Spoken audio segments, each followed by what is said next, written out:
এই দেখ এই চারটা অঙ্ক দেওয়া আছে, এই চারটা অঙ্ক আমরা কি করে করব দেখ। এই চারটা অঙ্ক 4 দিয়ে রুটের ভিতরে 4 থাকলে কত বাড়ায় 2, 2 দিয়ে 8 কে গুণ করলে কত হবে 16, 16 থেকে কত বাড়াবে 4, 4 16 গুণ করে কত হবে 64, 64 থেকে কত বাড়াবে 8, 8 আর 32 গুণ করে কত হবে 8 গুণ 16 6 হাতে 1, 8 দিয়ে 24 আর 2 24 আর 1 25, তাহলে কত হবে রে 256, 256 কার স্কয়ার রে 8 16 স্কয়ার, তাহলে উত্তর কত হবে 16। এবার এখানে দেখ 9 থেকে কত বাড়াবে 3, 3 আর 13 যোগ করে কত হবে 16, তাই তো। আর 16 থেকে কত বের হবে 4, 21 আর 4 যোগ করে কত হবে 25, 25 থেকে কত বাড়াবে 5, 5 আর 31 যোগ করে কত হবে 36, 36 থেকে রুটের ভিতরে যদি 36 থাকে তাহলে কত বের হবে রে 6। ঠিক দেখ এটা স্কয়ার আছে, স্কয়ার আর রুট কেটে যায় তাই শিখাইছি, কেটে গেল, তাহলে বাঁচলো কি x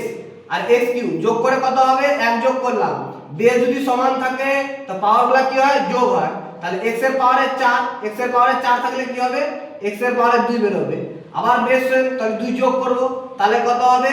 x এর পাওয়ারে 6, আর যদি এটা উঠে যায় এর পাওয়ারে কি ছিল 6 ছিল, তাহলে যদি উঠে যায় তাহলে কি হবে x এর 6 ইনটু এটা উঠলে কি হবে 1/6, 6 6 কেটে গেল, তাহলে কি থাকবে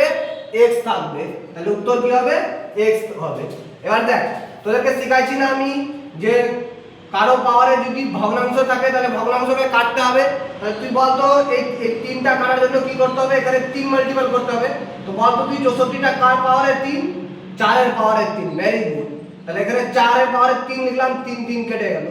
এবার এটা হচ্ছে 3 এর পাওয়ারে 4, তাহলে 3 এর পাওয়ারে 4 লিখলাম, তো 4 4 কেটে গেল। এখানে 64 আছে, এই 64 পাওয়ারে কত আছে 1/3 আছে, তাহলে এটা হবে 4 এর পাওয়ারে 3, তাহলে এটা এই 3 আর এই 3 কেটে গেল, তাহলে কি পড়ে থাকবে 4 এর পাওয়ারে -1 ইনটু 3 এর পাওয়ারে 3 ইনটু হচ্ছে 4 এর পাওয়ারে 2। দেখ এখানে বেস সমান থাকলে কি হবে, বেস সমান থাকলে হয়ে যাবে পাওয়ারগুলো যোগ হবে, এখানে এটা প্লাস ছিল মাইনাস ভুল করে হয়েছে, এটা প্লাস ছিল, তাহলে কত হবে দেখো 4 এর পাওয়ারে 3 ইনটু 3 এর পাওয়ারে 3, তার পাওয়ারে কত আছে 1/3, এখানে 3 আছে, তাহলে এই 3টা যদি উঠে তাহলে কি হবে 4 এর পাওয়ারে 3 এর উপরে 1/3 হবে ইনটু 3 এর পাওয়ারে 3 এর উপরে কি হবে 1/3 হবে, এই 3 3 কেটে যাবে, এই 4 এর পাওয়ারে 3 কেটে যাবে, তো 4 আর 3 গুণ করে কত হবে 12 হবে, এটা অ্যানসার। এইভাবে তোদের পরীক্ষার হলে করতে হবে, বুঝতে পারলি।